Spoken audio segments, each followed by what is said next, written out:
Breaking, yes, it don't bust for this area as a Biafra independence protests has gone international once more. Yes, my people, normally it don't go international.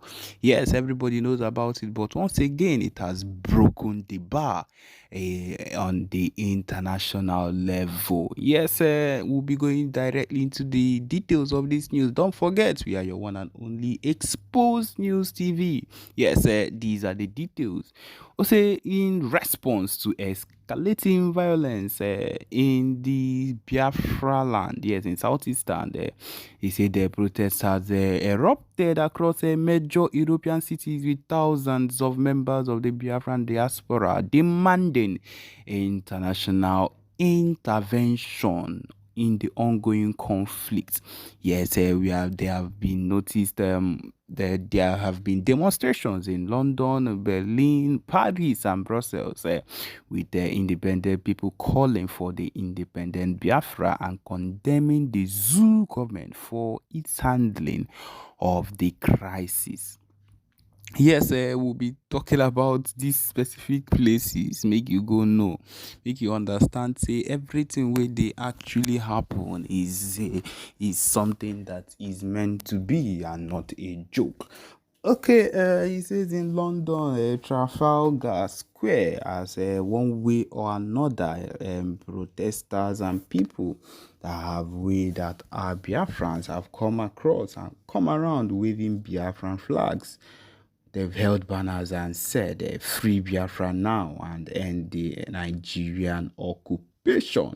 Similar things were reported in other cities where members of the Biafran community and their allies chanted slogans and called for foreign governments and the United Nations to intervene, which PM Ekpa has been on the sidelines, have been in the apex too, making sure I'm poking around, making sure that these people come to a full-time understanding that there is no going back on this particular movement.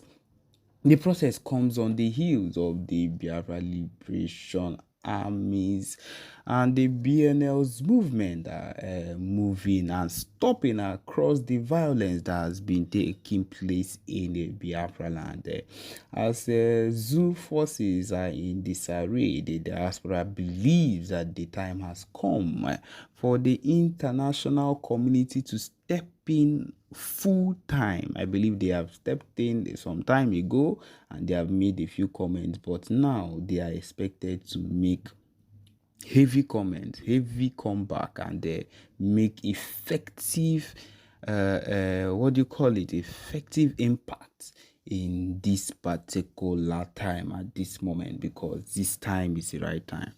Okay, he says here that we cannot sit idly while our brothers and sisters are being killed from one Ngozi. There are said that stays in London. He said the world must recognize Biafra's right to self-determination and self-referendum and force the zoo government to stop its violence.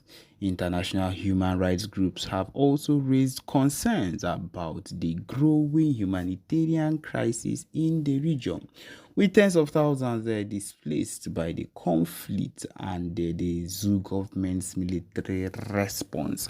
As you all know that these people seek to do complete a genocide in the Biafra land, in the southeast region, and it is not something that is even being hidden on any ground. But then it is not what we'll be looking at whenever we decide to do the necessary things that we need to do. That is just the truth of the matter. We are going to succeed. We are going to make sure we do everything in our power to make everything work out. The United Nations has called for a ceasefire and a peaceful resolution, but thus far diplomatic efforts have failed to gain traction. As the conflict in Zoo intensifies, the Biafra's global presence is making waves on the international stage, putting additional pressure on both the Nigeria government and the foreign powers to address the situation before it spirals further out of control. So, okay, my people, now so we go they give them straight to now back to back. Take notes. That is what we are here for. On another note, it is always good to have it in mind that we are not slacking back on another level. The next thing you will be hearing would be things that concern the Biafra movement, coming from the PM Simon Ekpa. Listen and enjoy. Thank you. They are not just tired, but they have never felt anything at all, even small thing, that there was a change of government from, Obiano and Soludo. No difference. Now, let's listen to him before I give you microphone at that Olamma. It's okay, it's okay, also care for more. Also care for more because if all also yes, once thank you. This one is just for them for the media, people who will watch it on media, to think that he is loved. Nobody loved or loves Soludo in the entire old and defunct Anambra State. Nobody, not even one person. Even those that he rented are not at peace with him. How could you be at peace of your somebody who is destroying your lives? Nobody. Now let's continue. Thank you, thank you. Even if you look at the back of the keke, you see that there are no crowd. There are no crowd. No. Yes, as a governor, you can say that as a governor, no crowd is there. No crowd. As a governor. No, terrorist now organ now.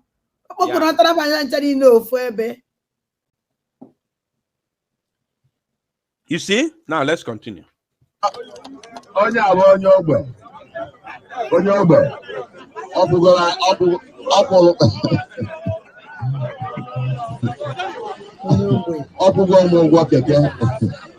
Thank you.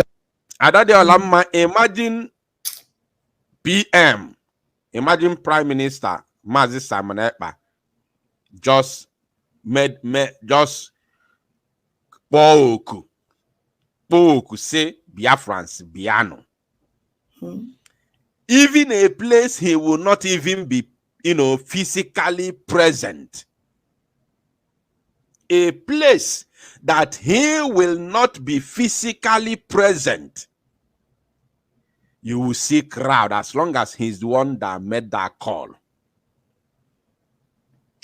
Talk less of a place. Talk less of a place that he will be physically present. Can imagine the kind of crowd that will be seen around there.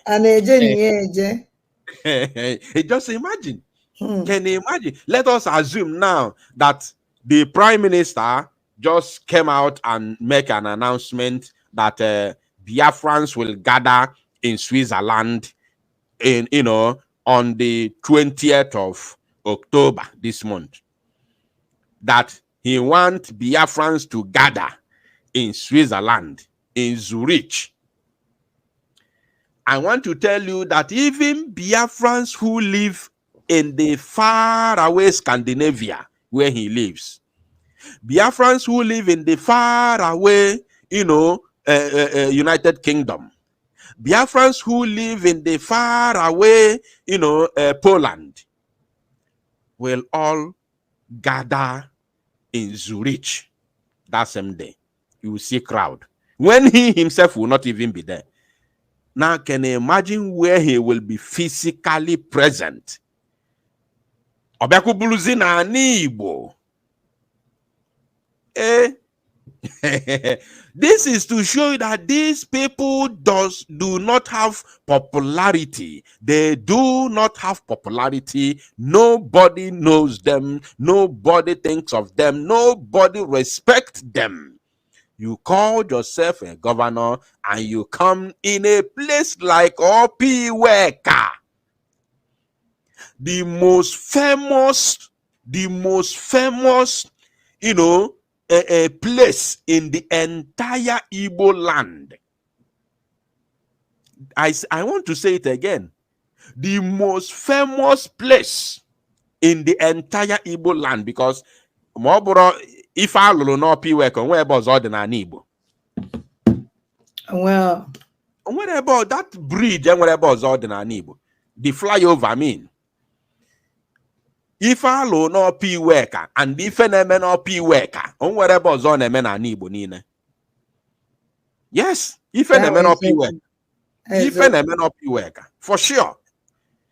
So Soludo that called himself a governor came to Opiweka everywhere this county. Nobody was seen on site apart from Ndotie, according to Adade Olamosi, no ndị na-ebuchakọrọ ya, ndị na-ebele ya organ na-ele. No, I go with the other AVC or AVG. AVG. Or when the AVG.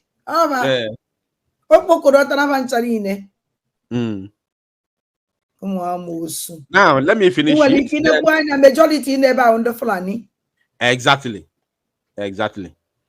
Now, let me finish it. Then, Adade Olama, you speak. Before now playing you the video I just will tell you there. I would I do tell you so let me finish it. Then Ikusioku. Then I will now play the videos. I do today. Where many you fell in. Now let's continue. Very much. Thank you. Ana m akpaghalị condition Anambra dị mma. Ejego m a lot of local governments wee batazi Ọnịcha kịta. Adade Olamma ka m lapụ kene ka ikwu okwu ebe ọ sị na nọ na-akpaghalị to see that na Anambra dị mma. Nọ na-akpaghalị ọ bụrụ na ọ na-arụ ife nọ na-arụ ọrụ solution governor now. Ọ bụrụ na ọ na-arụ project. Ai ụwa dị egwu. Biko kwukene okwu n'ife a na ọ sị na ọ na-akpaghalị na ọ bụrụ na ọ na-arụ project ma ọ na o nwere scheme, one government scheme ọ wepụtalụ ọ chọrọ ifix put in place ka ga-benefit ndị Igbo nọ na old Anambra na ọ na-akpaghalị iji wee fụ na Anambra dị mma. Biko ka ife ya akpọ nka. Nna m nwekwa na ife ya akpụ ya ka ife ya akpụ ya ọ ndọ ahọrịrị ka agbala because na Soludo che na ya dị intelligent oche na o nwere brain mana the only thing Soludo che so that na ndị be anyị amalaghị ife anaghị ahọrịzi ndị be anyị ahọrị iji gwa gị eziokwu ọ na-akpagharị iji wee fụ na be anyị dị mma ya ibe ya eme ka be ha dị mma wụ stop sit at home. Exactly. Ajụjụ these people ya ajụ ya bụ ọwụ sit at home ndị Fulani na-ekidnap ndị be anyị. Soludo na-akpagharị ọ chọrọ ka be anyị dị mma o ya akwụsịgodo obeji obidogodo wawa n'ime ọfịa nụ kpụpụtagasị ndị Fulani ha dowere n'ime ọfịa na-ebukọrọba ntara nke na Imoroko wofugodo ndị AVG Soludo chụpụtara na-egbuchasị ndị mmadụ na-ezu oshi na-eme mpụ na arụrụ ana niile dị iche iche werekwa wepụtagodo ndị o bukọrọ aka odo na-akụjisi ụmụazị be anyị aka na ọba zuo ofe oshi one ka mma agụba họrọ one Soludo kwesịrị ịmadatụ n'ọnwa ọzọ uru ọba do ya abazi uru eke. Soludo kwesịrị ịmadatụ ya lose control onwe ọzọ anything ọ na-control zi ya kparịzi n'onwe ya na ọnwụ na Soludo chọrọ ịkwụ ọ na-akpagharị iji wee fụ na befa dị mma onye dị confusion in fact amana nka mmesi gwa gị ya. Soludo dey confused. A very useless human being. Ezoku ka nna agwa gị. Oh, God, and number one, oh, go work confused on the mad because I wouldn't know Chavity now. Where I saw Ludo. Ikuku na bagone no bagona. Those people wonderful and throughout. Ongonya go sigiruye. Ongonya for never put a lot of ma. I'm a easy. Oh, never put that down for me. I've nearly now with flying because only will buy a book I take any risky or but everybody's useless people. The same group are up J. No P work and bossy or no P work at the same group back and up at that place. Exactly. Because some born Ekpa and Ekpa wanting to go get invited in a Jew boss, a Fred Joe Febehusa, the same group.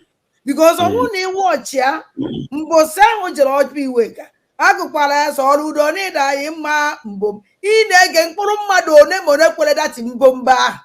And I could palaye Guakita. Own at the crowd. Undriana Soludo. Mwati de Soludo, Macadaba is of your. You won't know that when you see Aka. Man, all the same day, watch what the voice singular Soludo. Don't what a voice in Cangra no P wake up so I had in a mem market. The same voice. The same voice. And in New York, the same people are here. Name Biko, who never going to answer that came in the channel. You have never child a kind baraka. I could see the channel. No, wow. I catching a slave in Cana Bohu. Nay, a slave, oh, and nay. That is YouTube. Moment and even let me juice. Channel, I can see it in your mind that I don't even and they get it when I call them. So, Munem, Kai Patago, the one about on and subscribe, cow my new channel, or block why I Japan Pequaza. Now, you 100 times, maybe 100 times, or cause your was here. Also, I won't wait you also. Kaya go to side as image a Kaipa. So, Munem. Uno but una share the program like and subscribe on unem. So the buyer malagife I even make a quarter Soludo and the Soludo mala that I can never in this world remain know that person all before. Never. Only when no way talk about if now na nejena na kiamma. Oh my komala yamala. Mahoma Soludo feel that no you make we na Biafran government in exile. Feel Soludo feel that no you make we na bato bie eza bata no be one. Na Igbo niile. Oya eme we. All the too small. On ebini on ada. Now instead the Soludo ya Biafra that you lose one woefully. No one's na control. No one's in charge. Ojo put out the group of criminals. Ne zuru yoshi ne buru yoshi ne wo kola ya particulars o mu mad. Be wole masa wona anya. Oje na nkwoka gbokota ndo flani niile. Na zedele shu ya na nkwoka. Owu no zu ezi na nkwoka. Nwoke nke anụmanụ a ekpotere from Enugu. Elo ndo no be na Hilux. Butere ya ofe bebe ahụ sarafa. Ibi chere on Dubai. Even in Dubai, there's no Igbo man. Igbo woman, mama, when you kiss us all at this hot area, or then impossible. The life on your own are in danger because on how you see even men attack him. Can you jabala yegundo Namnagan and Udo. Now somebody made a comment and said he used one keke na pepe to show that there is transportation. Spot on. Spot on. That very comment is spot on. You can't say it. You can't say it better than that. Ojofu keke na pepe. Where ma pota? Can you go see them with transport? While look, or if any na ekonoko. Oh, you to go. And the worst party could naturally go to Canty on wherever. Never was I thank you, my brother, call my sister with a keka. This is keke. Number one, that oh, can you work a second that if I want lenji. Because oh, this is Soludo and a crowd. Oh, yeah, who are you, Gureba? At least in the money, I'm with feminine. Now, to show you that Nandini and Eba, Wundiana Soludo. If I want lenji, we have plan on our plan. Oh, you when we kin on a or one on that night, you could nine a proposal. Can you see when you give it back? Eh? You take that because someone no women. I'm that na the original for half of Mumbo, but motor for where Bob was. I'm that you mana. Can you see when you oh, yeah, today. Oh, yeah, first time we negotiate asking all guinea. What do you do? Na this pola, ma ulu na iji ma to ana. It too much na, it too much. Oh, where about get a fair back on? Why you go good in the buy? And where's why you? We didn't do to be a wound buy kogu why you? Because I no good to buy why you bad again yente. Yes. Oh, where can you that's why you? And the Casey Kosi, how did he pay or how did he try to pay for Keke Marua that did not take him anywhere? So he tried to try go Gundi Indiga watch the video because someone a record video. So actually go Gundi ya watch the video why you no matter when the guy made that video analyze. They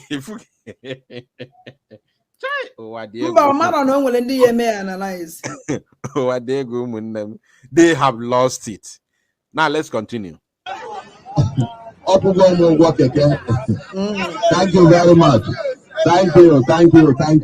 And to show you that it or anybody you see here, Adade made it very correct. Ndini no here bundine bully ochu. Ndine bully ochu, solution governor. Yes. Oh, including that idiot claim no na kwụgwọ keke because fanchani ne mana the same place ya nwa fano ka fano no nwere ebe fagalo. They all know that they are who the person of onye kwụrụ ụgwọ keke. Mmadụ bala keke move je kwụrụ ya ụgwọ. Ama ndị niile na-ebe ahụ the same people. Oh, aleji ejere fukọtara ndị na-alụrụ ya ọrụ. Ndị na-egburu ya ọchị, ndị na-egburu ya ụmụ ndị Anambra kpọtara ya ebe a. Na Chineke ụmụnne m epin onye na my new page just follow me na subscribe. Nga need the link. I would need the link so that can we get here na comment section so that our people can be able to click and subscribe to it immediately. That is how I do. Can say don't be afraid to start afresh. Yes, so never you be afraid to start afresh. I use that word on a regular basis. Obunine follow what we are doing. Our first channel, which is currently 110,000 subscribers, we do not broadcast on that channel at the moment. Okay. Because of what? A report together. That is the channel I do war during the DOS saga. Okay, fire hijack the struggle, chuck a destroy. After they sold Mazin Amdekano, we use that channel. Wow, in our battle with that channel, and they report to that channel front, left and right, front and back and center until YouTube has struck at that channel. We did not take time to open another one. We opened another one which is called Biafra Unite Television. A lot of people have forgotten that that channel is also belongs to us. Biafra Unite Television, which has 30,000 subscribers. And now, early last year, YouTube has struck again. We abandoned it and opened this new one now. Open another one. Now what am I calling? The channel we are the channel we are broadcasting live now is a brand new channel. Yeah. Brand new channel which late early this year. This channel February this year. February. because the other one, Biafra Unite Television, was struck last year. Oro this year, early this year, mepe this one. Igakwa on Facebook with the same thing. Our first page, in one strike, they are very, very early. Ogo can have 15,000. I subscribe, I suspend there. I have to open another one, Biafra Unite Television. Gagide. Now I got 200,000. Fire. I have to open another one. We are not tired of starting afresh because the gospel must continue. The gospel must continue. I know after we build all this platform. No. Yeah, if I know Ogunwero as on YouTube, it's people the problem. Biafrans are here. Do you know why is that you do stupid and that I report to this channel? So why would you wear this stupid do that now? Patches or that and don't subscribe, okay? Don't subscribe, but that channel cannot, yeah.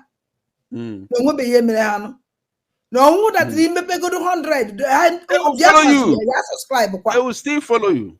It's a challenge within the summer. I'll walk it up, walk, see. Hey.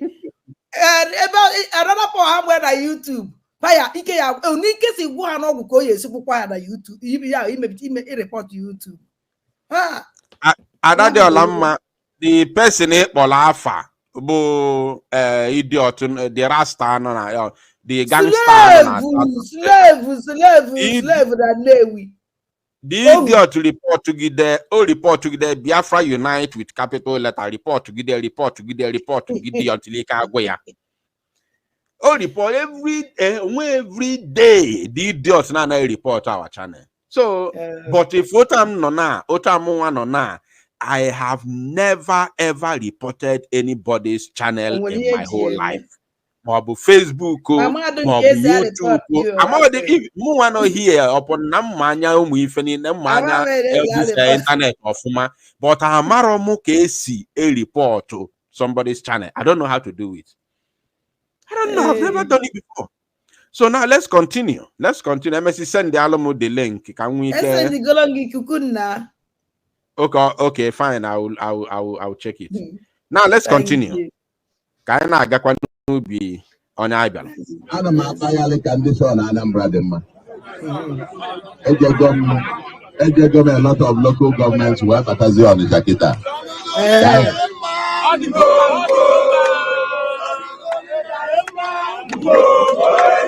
Even the circle of people that go people. Yes. Maybe where this kind of crowd. The same group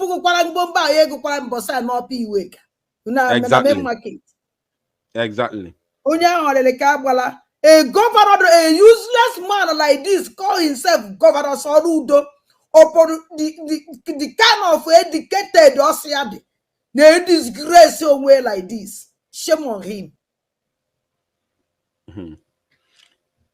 Now, let us now see what has happened today. Of course, the video was today. The video that you watched is today. Today, 14th October 2024 is today's video. This is the current idiocy of Solo Afufuna Fulani. Now, Kaigo Siziegi, the response of Biafrans.